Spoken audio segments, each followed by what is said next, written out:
Assalamualaikum warahmatullahi wabarakatuh. Perkenalkan, saya WP Agustianti dengan NPM A1A021076. Baiklah, di sini saya akan menyampaikan materi mengenai pembelajaran BIPA bagi penutur asing. Nah, materi yang pertama itu berupa prinsip-prinsip pembelajaran BIPA. Prinsip-prinsip pembelajaran BIPA itu sangat penting diperlukan untuk kita melakukan pembelajaran BIPA untuk penduduk asing. Nah, di sini prinsip-prinsip pembelajaran BIPA itu yang pertama ada tujuan pembelajaran BIPA, yang kedua itu ada berupa karakteristik pembelajaran BIPA, yang ketiga itu ada pemilihan dan pembuatan materi yang sesuai, yang keempat ada penentuan penggunaan metode pembelajaran yang sesuai dan dengan tujuan, yang kelima ada penentuan penggunaan media pembelajaran yang efektif, yang keenam ada penentuan penggunaan alat evaluasi dan dalam pembelajaran yang tepat. Selanjutnya ada pengembangan lintas atau pemilihan lintas budaya pembelajar dan pengajar.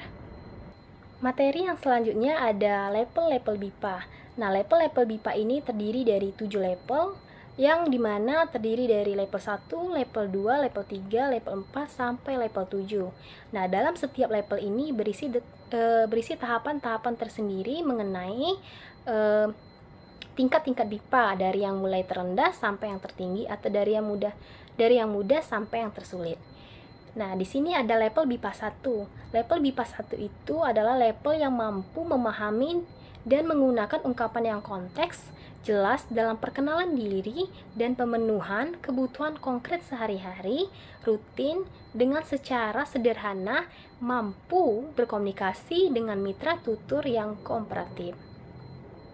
Selanjutnya ada level BIPA 2. Level BIPA 2 ini bertujuan untuk mampu mengungkapkan perasaan secara sederhana, mendeskripsikan lingkungan sehari-hari atau lingkungan sekitar, dan berkomunikasi tentang kebutuhan sehari-hari yang rutin.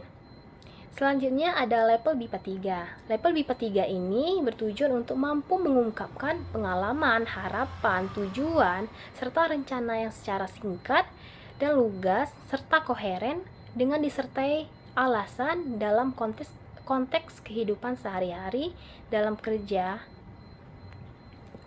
Selanjutnya ada level BIPA 4. Level BIPA 4 ini diharapkan mampu untuk melaporkan hasil pengamatan atas peristiwa yang terjadi, dari mengungkapkan gagasan dalam topik bidangnya, serta baik koheren maupun abstrak dengan cukup lancar tanpa adanya kendala yang mengganggu pemahaman sehari-hari atau pemahaman mitra tutur.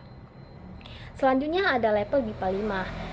Level BIPA 5 ini diharapkan mampu untuk memahami teks yang panjang dan rumit, serta mampu mengungkapkan gagasan-gagasan dengan sudut pandang yang topik penggunaannya beragam, secara spontan dan lancar, tanpa adanya kendala kecuali bidang keprofesian dan akademik. Nah, selanjutnya ada level BIPA 6. Level BIPA 6 ini diharapkan mampu untuk memahami teks yang panjang, rumit, serta mengandung makna yang tersirat, serta mampu mengungkapkan gagasan dalam bahasa yang jelas, terstruktur, dan sistematis, terperinci secara spontan dan lancar, sesuai dengan situasi tutur dan untuk keperluan sosial dan keprofesian, kecuali dalam bidang akademik yang kompleks atau karya ilmiah. Nah, yang terakhir ada level BIPA 7. Level BIPA 7 ini diharapkan mampu memahami informasi yang jelas mengenai semua bidang dan mudah dalam mengungkapkan semua gagasan secara spontan dan lancar, tepat dengan mampu membedakan nuansa-nuansa dan makna, serta merekonstruksi argumen dan data dalam presentasi yang koheren. Materi selanjutnya adalah metode pembelajaran BIPA. Metode pembelajaran BIPA ini dilakukan untuk memudahkan sebuah proses pembelajaran BIPA, di mana dapat memudahkan kita dalam proses pembelajaran. Nah, di sini ada beberapa metode pembelajaran BIPA. Yang pertama itu ada metode langsung. Nah, di mana metode langsung ini digunakan dengan menggunakan bahasa Indonesia secara langsung selama proses mengajar. Yang kedua ada metode tata bahasa atau terjemahan tata bahasa. Metode ini adalah metode yang memberikan pemahaman melalui bahasa asing ke bahasa Indonesia. Metode ini secara sederhana dapat menunjukkan perubahan bahasa asing dalam bahasa Indonesia yang sebaliknya. Selanjutnya ada metode audiolingual. Metode ini adalah metode untuk memperkenalkan kosakata dan dialog baru menggunakan gambar dan gerak. Selanjutnya ada metode pembelajaran berbasis komunitas.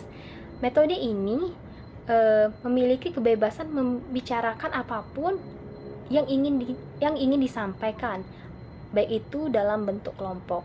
Sementara pengajar hanya berperan sebagai pemberi bantuan dan berada di luar kelompok. Selanjutnya ada metode pendekatan komunikatif. Metode ini digunakan dengan melakukan komunikasi dan berinteraksi melalui tulisan. Selanjutnya ada perangkat pembelajaran BIPA. Nah, perangkat pembelajaran BIPA ini diperlukan untuk memudahkan dalam proses pembelajaran BIPA, yang dimana dapat berperan dalam membantu alat-alat dalam sebuah pembelajaran. Di sini ada perangkat pertama yang berupa buku teks. Nah, buku teks ini dapat menyediakan materi pembelajaran yang terstruktur, mulai dari kosakata dasar hingga konsep tata bahasa yang lebih kompleks. Yang kedua itu ada materi audio dan visual. Dalam materi ini bisa berupa rekaman audio ataupun untuk mendengarkan dan meniru pengucapan serta video yang memperlihatkan situasi-situasi komunikatif dalam kehidupan sehari-hari.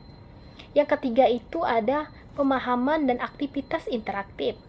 Nah, hal ini dapat dijadikan sebagai permainan dan aktivitas yang dirancang khusus untuk pembelajar bahasa, dapat membantu memperkuat kosakata, tata bahasa, serta keterampilan berkomunikasi.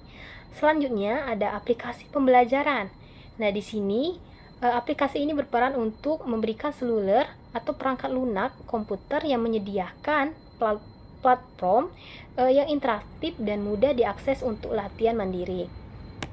Selanjutnya ada materi bacaan. Materi bacaan ini berupa buku, artikel, dan cerita pendek dalam bahasa Indonesia yang dapat membantu pembelajar memperluas kosakata dan pemahaman yang konteks mengenai penggunaan bahasa. Selanjutnya ada panduan pengajar. Panduan pengajar ini berupa materi yang dapat membantu pengajar dalam merencanakan dan mengimplementasikan pembelajaran BIPA secara efektif, termasuk strategi pengajaran dan evaluasi. Yang ketujuh ada situs web atau sumber pelajar atau sumber belajar. Dari sumber-sumber ini dapat menyediakan akses ke materi-materi pembelajar latihan dan sumber daya tambahan lainnya secara daring. Selanjutnya ada materi, diskusi, dan praktik langsung. Hal ini dapat berpartisipasi dalam kelompok, diskusi, dan praktik langsung dengan penutur asli, dapat meningkatkan keterampilan berbicara dan pemahaman kosakata. Baiklah, itu saja materi yang dapat saya paparkan dalam video singkat ini. Mungkin jika ada materi yang kurang atau sedikit kesalahan dari saya, mohon maaf. Wabillahi taufiq wal hidayah. Wassalamualaikum warahmatullahi wabarakatuh. Terima kasih dan sampai jumpa.